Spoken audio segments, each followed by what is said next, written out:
eh bien c'est l'occasion de la finale, hein, de voir ce qu'elles ont dans le ventre. À Toron, c'est elle qui remporte. Kambuji, on la voit, la course. Seni a fait une belle série, mais White a montré également de belles choses, de belles performances. Donc les voyants sont ouverts pour tout le monde. Et puis le 60 mètres, il faut pouvoir réagir très vite dans les starts. C'est pour ça également que on voit souvent des faux départs, parce qu'il ne faut pas louper son départ, rester concentré évidemment, mais rester très incliné vers l'avant pour engranger un maximum de vitesse avant de se relever et d'aller jusqu'au bout de cette longue course, puisque 60 mètres, on pourrait croire que c'est court, hein, mais il faut quand même pouvoir tenir la distance, notamment sur le rythme de jambes. Il faut tourner très vite. Allez, Monica Kambuji au 2, Kayla White au 5. Allez, ce 60 mètres, cette finale, première finale de la soirée ici à Paris avec White qui pour l'instant est en difficulté mais qui revient et qui va l'emporter finalement. 7 secondes 15, chrono officieux, certainement revu à la baisse. Première impression, Vanessa, sur cette finale remportée par Kayla White avec un chrono en 7-13 qui égale son record personnel. Seni Kambuji, voilà le podium de cette finale du 60. Ouais, je le disais, hein, il faut réagir très fort au départ, mais également tenir la distance. On voit que White part très fort, qu'elle se relève pas tout de suite, elle reste encore épaule un peu vers l'avant jusqu'à mi-course, et puis elle bataille fort, hein. Elle se désaxe presque. On voit qu'elle part presque épaule gauche-droite pour aller. J'ai l'impression que c'est elle qui avait le plus faim dans cette course. Je ne sais pas ce que tu en penses, Renaud. Ouais, elle avait vraiment envie, et tu as bien raison, ça s'est joué au départ. Non, c'est jamais. Il faut aller le chercher, hein. Les paris sont ouverts, mais j'ai une pensée particulière pour Jefferius, hein. Oui. Junior, il est là, il est au banquet des grands. Eh oui, il grandit à chaque course. Il grandit, et évidemment, donc c'est dans ce genre de compétition qu'on engrange de l'expérience. Évidemment, la pression est là puisqu'on est à domicile, mais il faut pouvoir maîtriser. Et le sport de haut niveau nécessite réellement un apprentissage également dans ces grands rendez-vous. Et le public, entendez le public. Ça aussi, il faut le gérer, ça, cette ambiance électrique avant le départ. Et c'est l'occasion de le gérer parce que les Jeux Olympiques auront lieu à Paris. Et il y aura l'ambiance de folie. Et l'ambiance sera Souvenez Mondo 2003. Exactement. Donc, parfois on est transcendé, ouais, parfois on est inhibé complètement. Je sais que Leslie John disait qu'il avait complètement vomi avant, il n'arrivait pas à manger avant sa finale en 2003 du 400. Ouais. Donc voilà, il faut pouvoir apprendre à gérer la pression, la bonne pression. Il est important d'être stressé, c'est aussi une façon de se surpasser, mais il faut apprendre à le faire, c'est l'occasion. Allez, Jefferius au 2, Zézé au 3, Omaela au 4, Arthur Cissé au 5.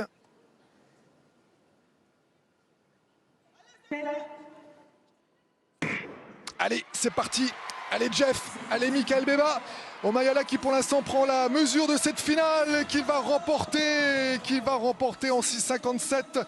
Chrono officieux, certainement revu à la baisse. Omaela sur la fin, encore une fois, qui a fait le boulot, 6,56. Cissé qui égale son record perso en 6,57 et record perso pour Meba Michael Zézé en 6,66. De la saison. De la saison, season best, oui pardon, season best également pour Cissé.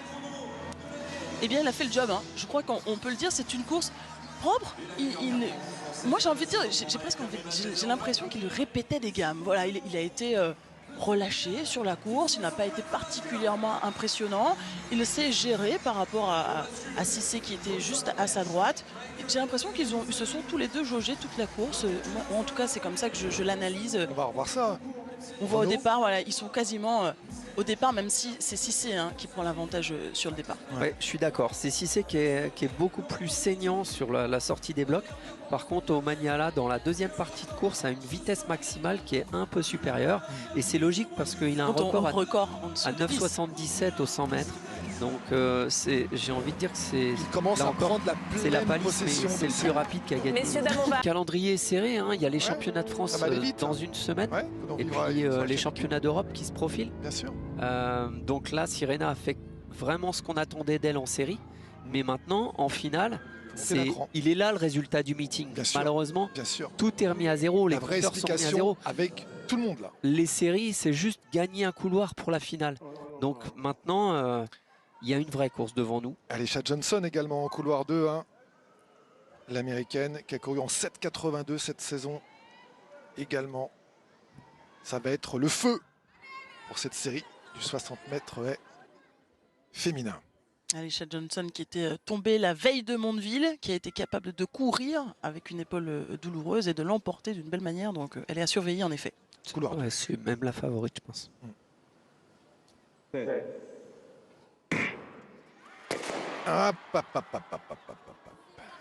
Rappel des 6 finalistes.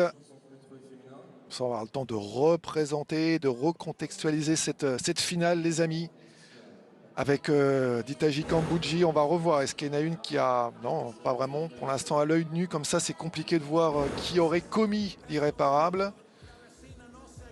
Et Sirena Samba Mayela qui s'entraîne avec Fabrice Zango, oui. le même coach. Oui, avec Fabrice Zango qui a récupéré le record du monde du coach, Teddy Tamgo, qui est l'ancien détenteur. Saine émulation dans le groupe. Voilà. Hein. Oui, il y a du beau monde dans l'équipe, le groupe d'entraînement de Teddy.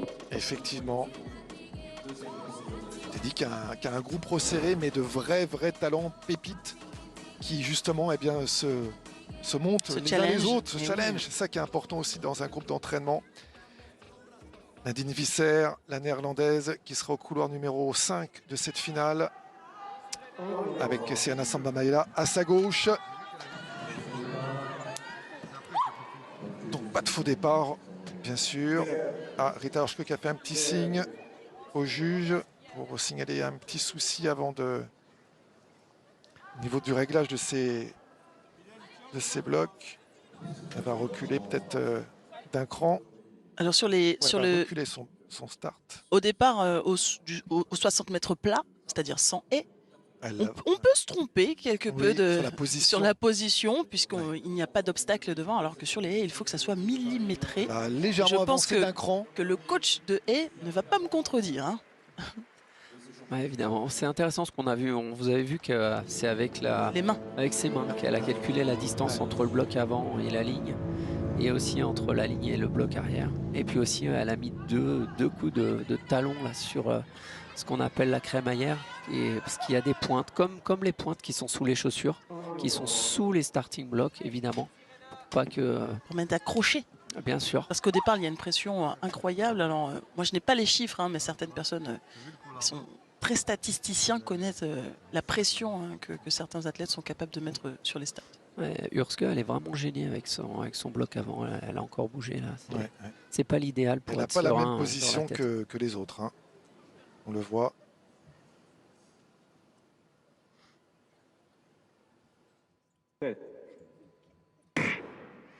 Allez, cette finale du 60 mètres haies.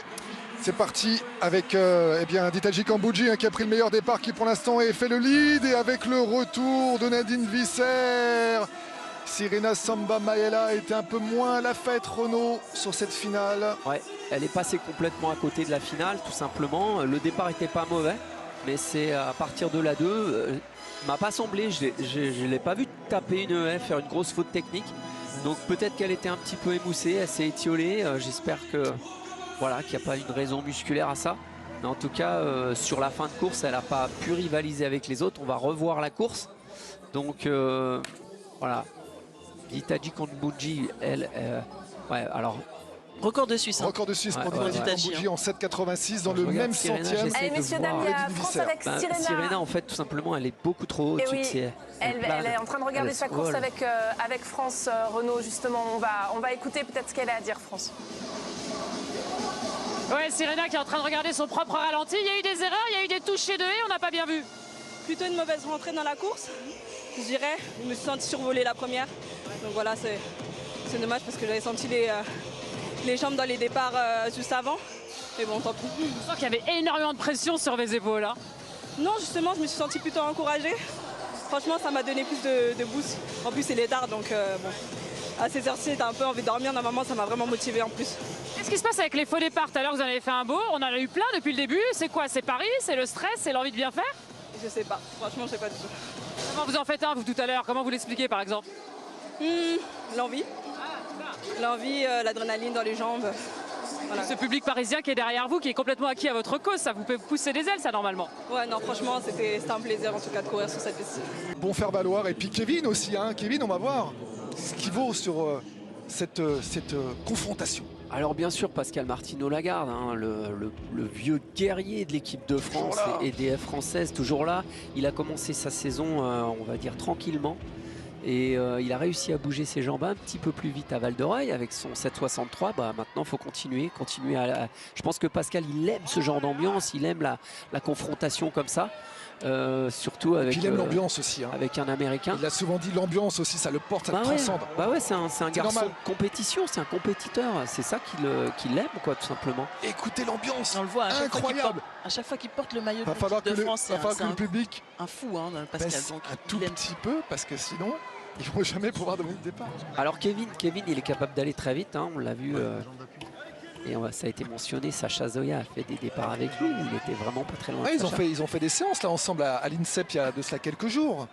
Alors sa cheville droite est un petit peu strappée, je pense que c'est de la précaution. Ouais. Il a quelques douleurs au tendon d'Achille, Kevin. Mais il est content d'être là, puisque ça fait la dernière fois qu'il était passé par Bercy, c'était en 2018. Donc il participe à la fête, c'est déjà bien. Ouais. Il avait été champion du monde dans la foulée.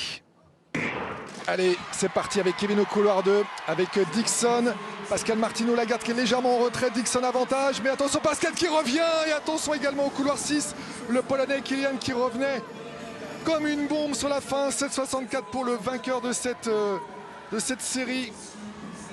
Pascal Martino-Lagarde vraisemblablement, qui a même son chrono abaissé à 7,61, meilleur chrono de la saison pour lui, pour Pascal, superbe. C'est bien pour la confiance et pour la suite des événements, Renaud. Ouais, j'aime beaucoup son départ parce que Pascal, c'est pas un partant, hein, c'est quelqu'un qui monte vraiment en cadence à partir de la 3, de la 3e haie.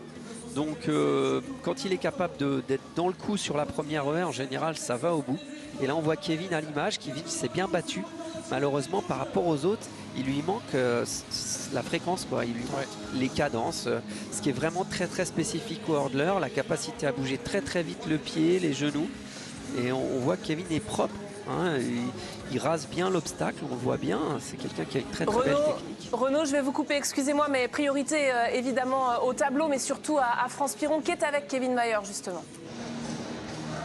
Ouais, Kevin qui nous dit de faire vite parce qu'il ne sait pas s'il est en finale et on a encore un doute, c'est ça? Je pense pas, Non. D'un point de vue analyse pure, c'était comment? C'est difficile de commencer la saison avec les spécialistes. Hein. Je suis un peu spectateur de ma course.